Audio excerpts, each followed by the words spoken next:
Welcome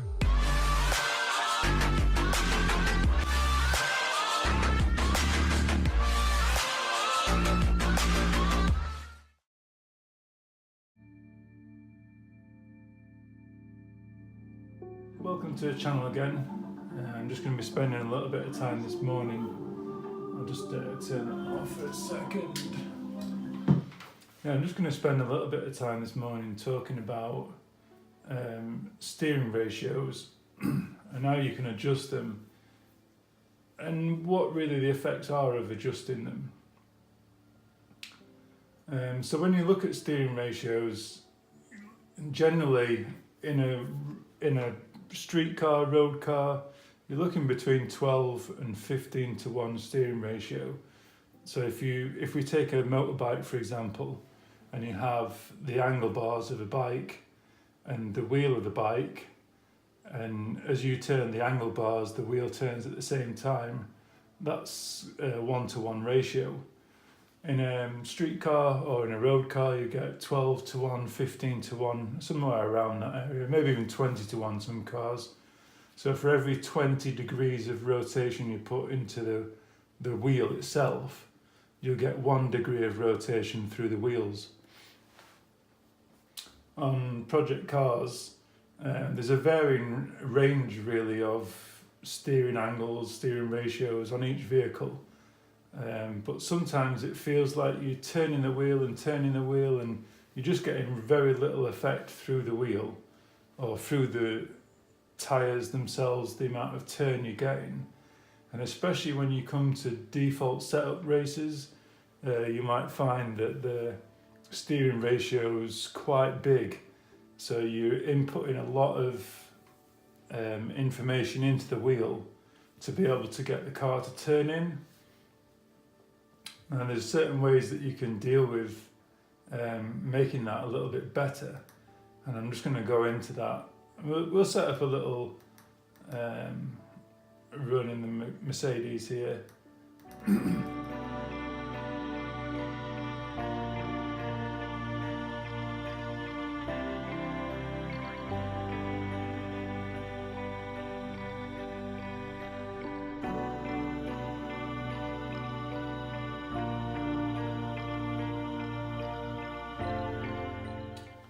So here we are then, and usually I've got the option on my wheel here to set the steering ratio itself, and as you can see I can set that at 900.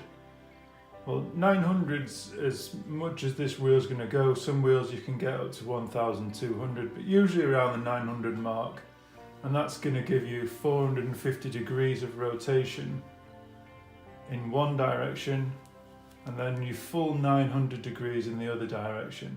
But I can change this, and most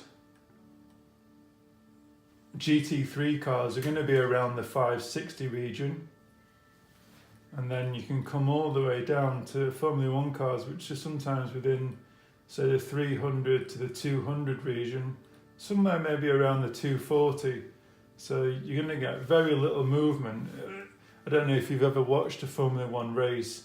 There's very rarely do they come any further than this in the wheel. And you can see that's where my 240 degrees is giving me. You might only find that the hairpin at Monaco is where they'll ever go full lock. Or you might get up to 300 or so, and you can go a little bit further. So if I just show you now, on 240, that's where my wheel's locking out. So that's full lock from wheel to wheel. So that's the full turning circle of the car. So when I start going up to 560, you're getting much further before we're locking out. And the 900, so you're going to put a lot of input to get the full lock from wheel to wheel, which is far more effort.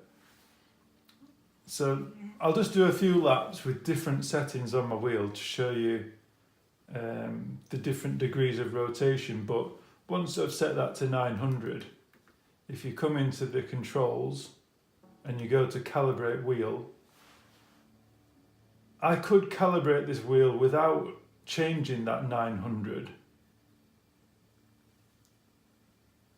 You can see I could go to, let's just complete it. So that's 450 degrees that way and 900. It doesn't have to be perfect. This is a half turn of the wheel. You could go perfectly to the 900 and get it absolutely perfect, but for me that's a quarter turn of the wheel, just to there, 90 degrees, and press OK. So that calibrates the wheel then at 900. So then we can go into, if I start the race there, let's have a look at this tuning setup, and we'll just reset that tuning setup to the default, and we just have a look in here. If you come to the steering ratio, it's 13:1. So for every 13 degrees of rotation that I put on my wheel, I'm only getting 1 degree of wheel turn. So let's have a look what that looks like. So if we press start there, it doesn't matter for the sound for now.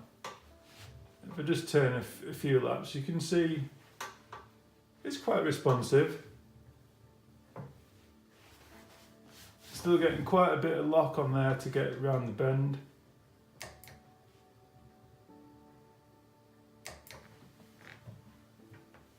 We come in.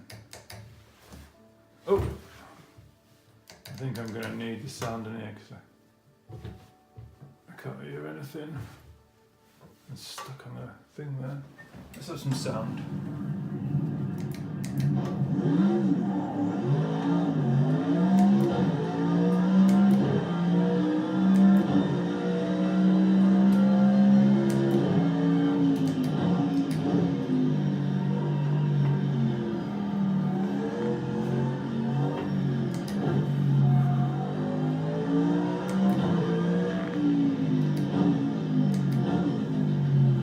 See how much I'm having to put in here, nearly 180 degrees to get it around the turn there. And definitely here I'm using almost a full lock there.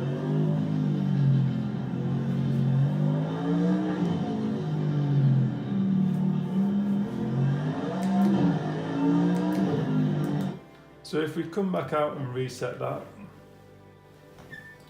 just adjust that.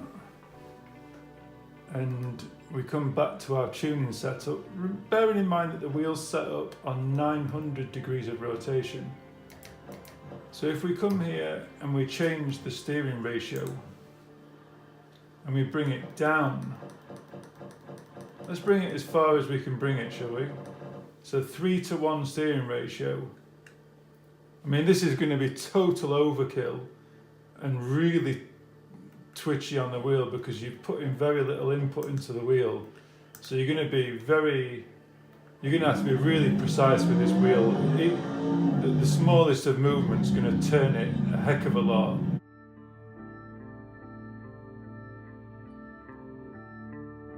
It doesn't really give a good feeling of the car, but yeah, it's crazy, and the wheel's going mental as well. So if we go back to restarting it, and you'll find that around the 10 degrees mark is sort of where you're after. 10:1 is a much better ratio to work with, to be more precise with the wheel. It'll give you far less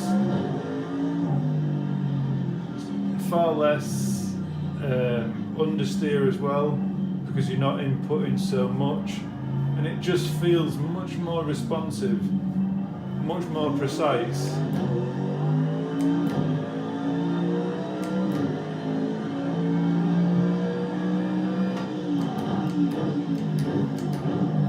Still not braking for that, a long way before the corner.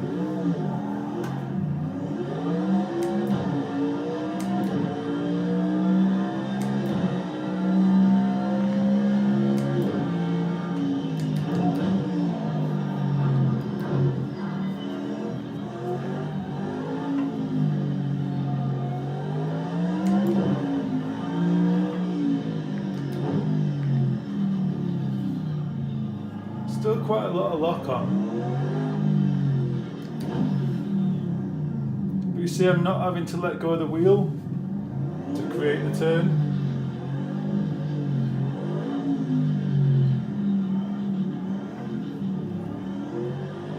Which is, if you're using a Formula 1 style rim, you don't really want to be letting go of the wheel at any point around the circuit. So let's come back to the tuning setup again. And I think for Monaco, you're going to be looking at maybe 9 or 9.5.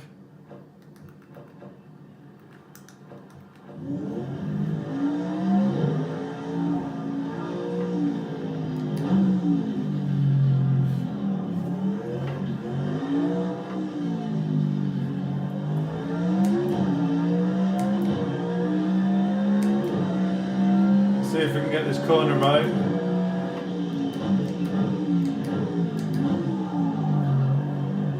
Just come down an extra gear there.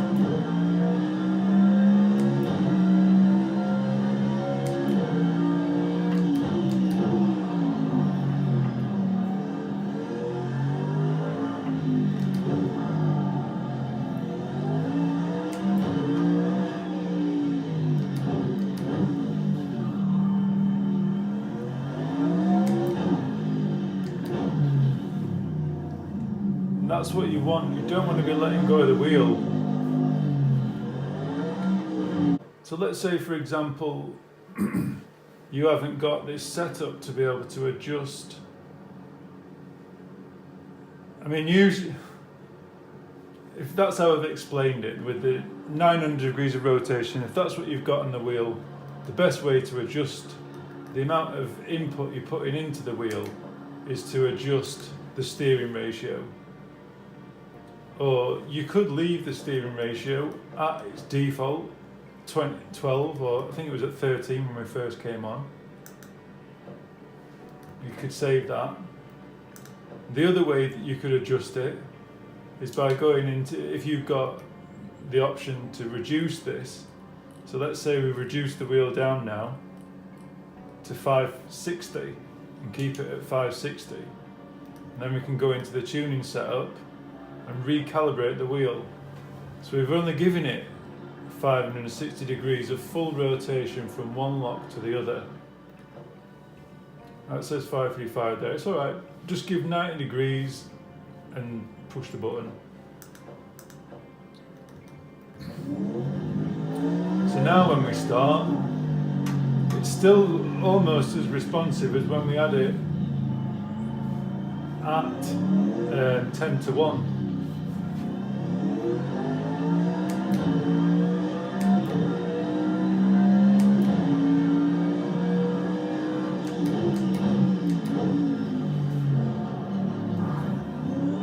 To brake a little bit more early for that corner.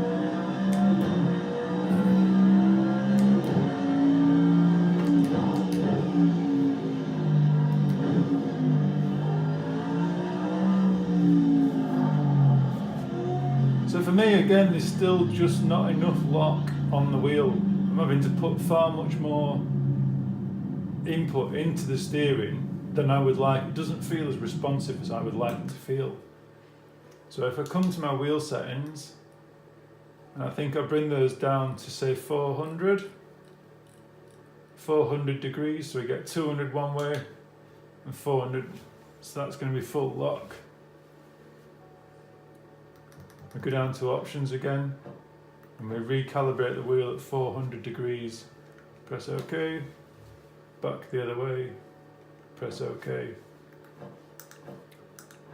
Come back, we'll restart that. Another run.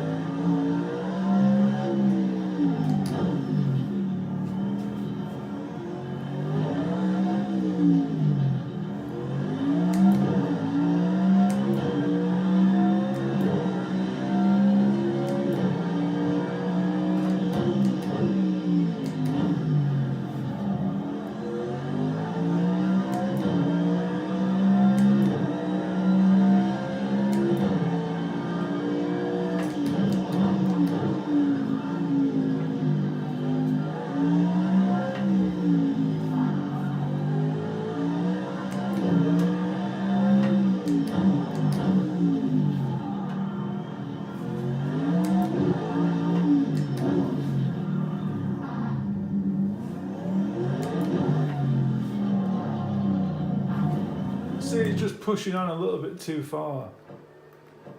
So let's come back and recalibrate the wheel again. Let's take it down to 300 maybe. Recalibrate. And you can see the recalibrating it's time consuming to go back in and do this every time.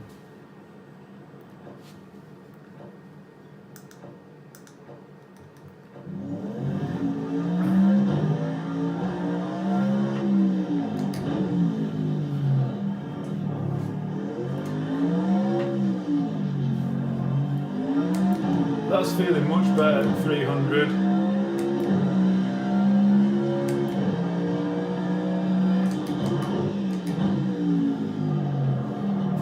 Just need to get that turn sorted.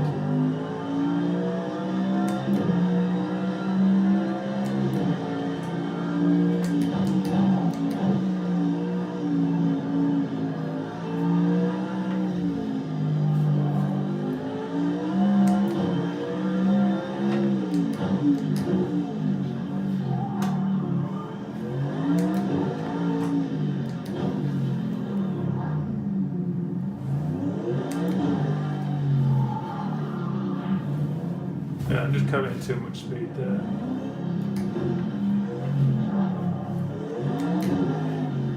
But you can see the approach that you can have to changing the wheel rotation and the effect that it's having on the amount of input. So I'm going to reset that to 900. I think the easiest way to adjust the steering ratio is to use the in-car menu, to be honest, rather than using the setups on your wheel, and just adjusting them is far easier. So just showing you the extremes the other way, if we go to steering ratio 18:1 and we save that, I mean, you look at the amount of input you're going to have to put on the wheel. It's barely turning. I probably won't even get round here. But you can see the amount of work that you would have to do at the wheel. Although you could be more precise, it's like driving a bloody truck. You're just not going to be able to put good lap times in with that amount of work, unless you want arms like bloody Popeye by the end of it. So if you go back into the tuning setup menu and come back across the suspension, click across, and generally for GT3 cars, GT1, I'll use about 10:1 ratio. Maybe the Formula 1 cars, you might come down a little lower, maybe 6:1, 8:1. You're just trying to get so that you've got full lock of the wheel without having to let go of the wheel, so that that's full lock from wheel to wheel. Tighter circuits, you're going to need that. For circuits that are more flowing, you could change the steering ratio so you're not putting full lock on the wheel, because obviously while ever you've got full lock on the wheel, you're also scrubbing speed, and while ever you've got full lock on the wheel and you're still accelerating forward, you're also going to be suffering from understeer as well. So you're really wanting to get enough lock on the wheel to make each corner, but not at the detriment of understeer. If anything, by reducing the steering ratio to make it easier to turn, you're trying to reduce the amount of understeer that you're getting. So I hope that's beneficial for you. One of the other ways that you could also, if you're using a control pad, if you go into controls and configuration, if you come down to steering sensitivity, it says here, steering sensitivity affects how much the vehicle's wheels in-game turn in relation to your own steering wheel input. For vehicle wheels in-game to match your own steering input. So if I had on the screen the guy with his hands and the wheel, as I turn the wheel like this, I would expect to see his hands turn exactly the same as mine do. If you want the wheels to be more sensitive and turn more with less steering input, then increase that. So say for example you're watching on the screen, the on-screen hands, I could just turn, if I turn this all the way up to 100, for that much movement of my own hands, I would imagine about that much movement from the on-screen hands. So this is going to be the same effect with a control pad. If, for example, you're tapping left and right to make the guy steer, if when you're tapping he's going like this every time on screen, you're going to want to reduce this slider so that for fine adjustments at the wheel, each tap is just getting a little bit of movement, and when you hold it down, the more he moves quicker. But you don't want to be seeing this for every single tap at the wheel of the control pad. Now, obviously I don't use a controller myself, but I have in the past, and then I like each little tap to be just a small increment, so maybe it'd be worth bringing that down a little bit to the left hand side so that every move isn't too pronounced on the wheel. But that's another way of adjusting how much steering input, and it's going to have a similar effect to the steering ratio. So I hope that's been useful, guys. And I'm going to do a little video now, a follow-on video, and you're going to watch me set a car up on the fly as we go, and you see just how much work goes into setting a fast lap.